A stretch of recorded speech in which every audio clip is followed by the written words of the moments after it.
Enchanté.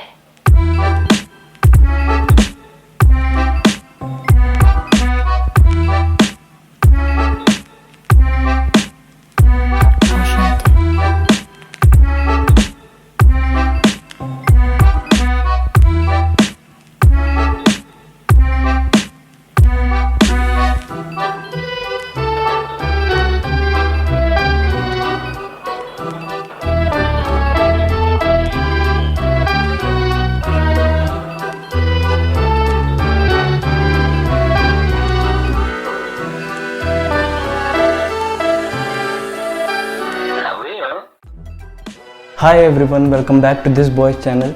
और आज फाइनली मेरे एग्ज़ाम्स ओवर हो चुके हैं और 20 दिन बाद मैं व्लॉग शूट कर रहा हूँ।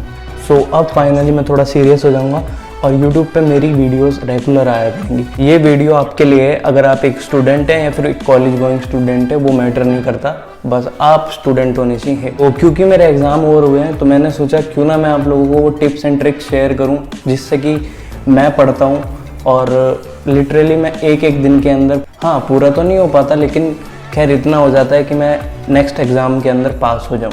ये वीडियो मैं इसलिए भी बना रहा हूँ क्योंकि मेरे कुछ जूनियर्स मुझसे पूछ रहे थे कि भैया आप पढ़ते कैसे हो, किस तरीके से आप अपना टाइम शेड्यूल करते हो। तो ये टिप्स उनके लिए भी है जिससे कि उनको आगे पढ़ने में थोड़ी सी आसानी हो जाए ड्यूरिंग एग्जाम्स टाइम। तो this video is all about how to study for exams in last 24 hours. तो these are some tips from my side, क्योंकि मैं एक बैक बेंचर हूँ और मैं सिर्फ पेपरों में ही पढ़ता हूँ और ज़्यादातर बच्चे भी पेपर में ही पढ़ते हैं। ये टिप्स मेरी हैं जो खुद मैं एक्चुअल में यूज़ करता हूँ अपने एग्ज़ाम्स के टाइम। तो होप ये चीज़ आपको हेल्प करेगी। तो let's get started. So here is the number 1 tip, believe in your self. Yes, just believe in your self, be confident. हो जाएगा। अगर आप खुद में विश्वास करते हो तो ऑफकोर्स आप कोई सा भी एग्ज़ाम क्रैक कर सकते हो। सो क्या होता है ना कि ज़्यादातर बच्चे पेपर से सिर्फ एक दिन पहले ही पढ़ते हैं, मैं भी उनमें से एक ही हूँ। एक माइंड के अंदर प्रेशर सा बिल्डअप हो जाता है कि मेरा कल एग्ज़ाम है, मैंने कुछ भी प्रिपेयर नहीं किया हुआ और अगर मैं एग्ज़ाम में कुछ लिख के नहीं आऊँगा तो फेल हो जाऊँगा। और मतलब वो पहले से पहले ही टेंशन लेने लगते हैं माइंड के अंदर और ये सोचने के चक्कर में हम कल का कुछ भी प्रिपेयर कर ही नहीं पाते। तो काम डाउन मेरे अजीज़ दोस्तों, और हो जाएगा। ऐसा कुछ नहीं है कि तुम लोग नहीं कर सकते हो। अगर आप मन लगा के पढ़ाई करोगे तो ऑफकोर्स आप एक दिन के अंदर इतने तो कर ही सकते हो कि मतलब आप पास हो जाओ। तो ये थी मेरी नंबर 1 टिप। और अब चलते हैं नेक्स्ट टिप के ऊपर। आज गर्मी बहुत ज़्यादा है कमरे के अंदर, इसलिए बार बार स्वेटिंग हो ही जा रही है फेस के ऊपर। और जब स्वेटिंग होती है ना उस टाइम पे वीडियो बनाना बहुत मुश्किल हो जाता है, क्योंकि या तो तुम अपनी शक्ल सूरत देख लो या फिर ब्लॉग शूट कर लो। So the tip number 2 is here, make your time table. एक कॉपी लो अलग से और उसके अंदर अपने शेड्यूल के हिसाब से टाइम डिस्ट्रीब्यूट करो। सबको पता होता है कि भाई मैं दिन में ये चीज़ें करता हूँ, मैं इस टाइम उठता हूँ, इस टाइम खाना खाता हूँ, इस टाइम सोता हूँ, इस टाइम गेम खेलता हूँ, इस टाइम ये करता हूँ, इस टाइम वो करता हूँ। सो अपने कंफर्ट के हिसाब से जिस टाइम आपको लगता है कि हाँ भाई इस टाइम मैं अपनी पढ़ाई के अंदर बेस्ट दे सकता हूँ, उस टाइम अपना टाइम अलग से निकाल लो। खैर ज़्यादा चॉइस नहीं होती है अगर तुम्हारे पास 24 घंटे बचे हुए हैं एग्ज़ाम के लिए तो। और स्पेशली मेरे साथ ऐसा होता था, मैं जब टाइम टेबल नहीं बनाता था पेपर से पहले, तो वैसे तो रेगुलर बनाता नहीं हूँ लेकिन पेपरों में बना लेता हूँ, क्योंकि पेपर में ये होता है कि अगर आपका टाइम पहले ही डिस्ट्रीब्यूट हो जाएगा कि हाँ भाई मेरे को इस टाइम ये चीज़ें करनी है, तो आपका फोकस उन चीज़ों पे ज़्यादा रहेगा। नाउ अगर आपने टाइम टेबल बना लिया है तो here is the number 3 tip, past year question paper. This are the most important tip. आपके पास कम से कम पिछले 2 या 3 साल के क्वेश्चन पेपर होने चाहिए, और अगर आपके पास नहीं है तो आपकी क्लास में ही मिल जाएगा, क्योंकि हर क्लास में कोई ना कोई एक ऐसा बंदा होता है जिसके पास सारे नोट्स, सारे क्वेश्चन पेपर, सब कुछ मिलता है। तो उसको पकड़ो और उससे अपने नोट्स या फिर क्वेश्चन पेपर्स ले लो। और अगर आपके पास नोट्स नहीं है तो आपके पास 2 ऑप्शन है, एक गूगल बाबा, दूसरा है यूट्यूब।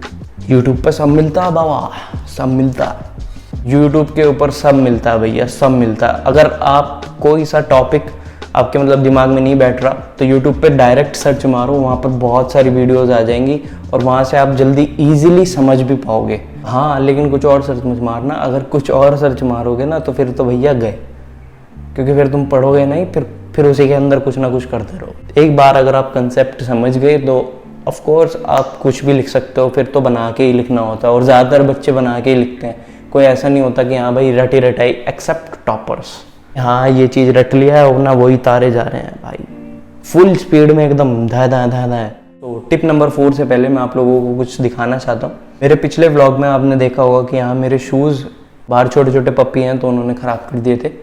हाँ, प्रॉपर अनबॉक्सिंग तो नहीं कर पाऊँगा क्योंकि जब मेरे शूज़ यहाँ पे आए थे उस टाइम मैं कॉलेज में था, एग्ज़ाम दे रहा था, और मम्मी ने वो ऑलरेडी अनबॉक्स कर दिए थे। तो ये शूज़ मेरे दोस्तों ने देख लिए होंगे ऑलरेडी, क्योंकि जब मैं वीडियो डालूंगा ऑफ कोर्स मेरे एग्ज़ाम ख़त्म हो चुके होंगे और एग्ज़ाम्स के अंदर ही मैं पहन के गया हूँगा 1-2 बारी। So if you don't know, 120 FPS is here for you.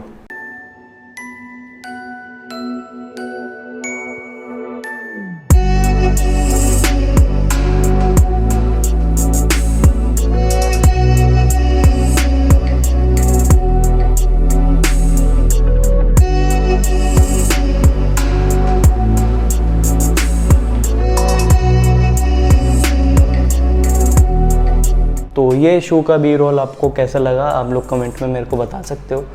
और हाँ, इसके ऊपर मैं एक अलग से वीडियो बनाऊंगा जो कि वो सिर्फ मेरे इंस्टाग्राम पे आएंगी। तो अगर आप मेरे इंस्टाग्राम पे चेकआउट करना चाहते हो तो जाओ और क्लिक करो, डिस्क्रिप्शन में link. So now here is the tip number 4, take a healthy sleep और stay away from social media.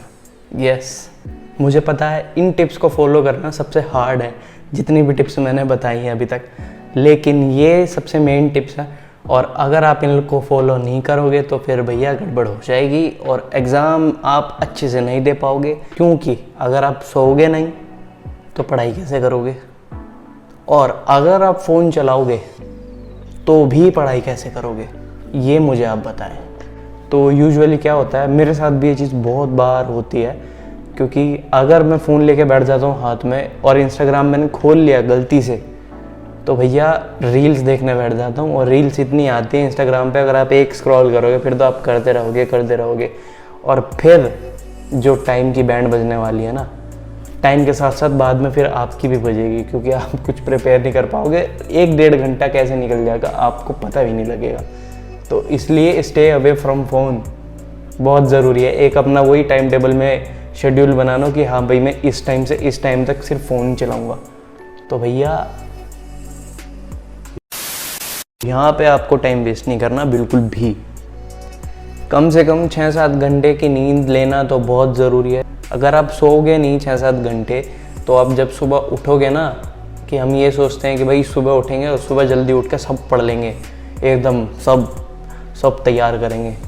लेकिन क्या होता है कि जब आपकी नींद पूरी नहीं होती तो आप जब सुबह उठते हो तो उठ के किताब लेके तो बैठ जाते हो, लेकिन फिर आप सो जाते हो, और जहाँ आप सोए वहाँ आपके 3-4 घंटे गए।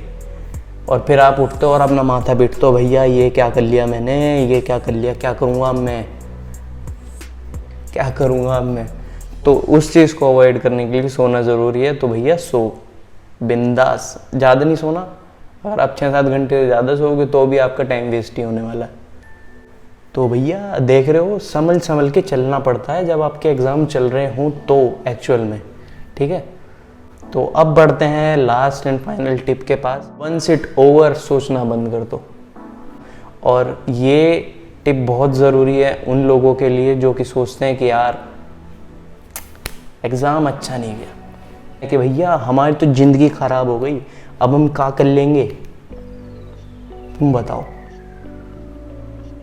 कर लोगे भाई, कर लोगे, बहुत कुछ कर लोगे, लेकिन ये चीज़ सोचना बंद करो कि भैया मेरा एक एग्ज़ाम ख़राब गया है तो अब क्या होगा।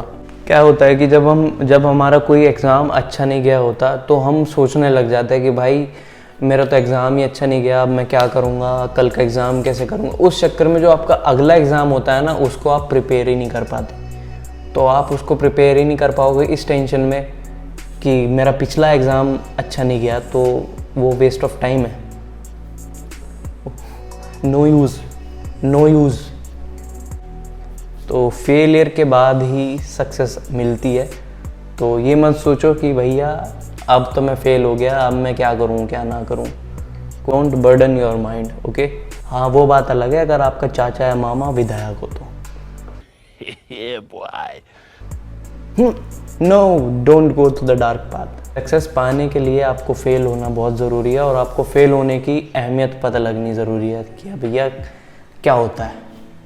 तो लाइफ इज़ अनप्रिडिक्टेबल, कभी भी किसी के साथ कुछ भी हो सकता है। तो ये मत सोचो कि भाई फेल हो गए, कोई बात नहीं यार, अगली बार हो जाएगा। किसी ने एक बात कही है, remember it just not a win win win, sometime life is testing you, yes testing you to see if you can handle the blessing coming your way very soon. इसी लास्ट टिप के साथ में इस video को and करते हैं और मिलते हैं आप लोगों से नेक्स्ट वीडियो में। अब मैं रेगुलर वीडियोस डाला करूँगा, हर वेडनेसडे को मेरी एक वीडियो आएगी। तो मिलते हैं फिर आप लोगों को नेक्स्ट वीडियो में। Till then bye bye, signing of.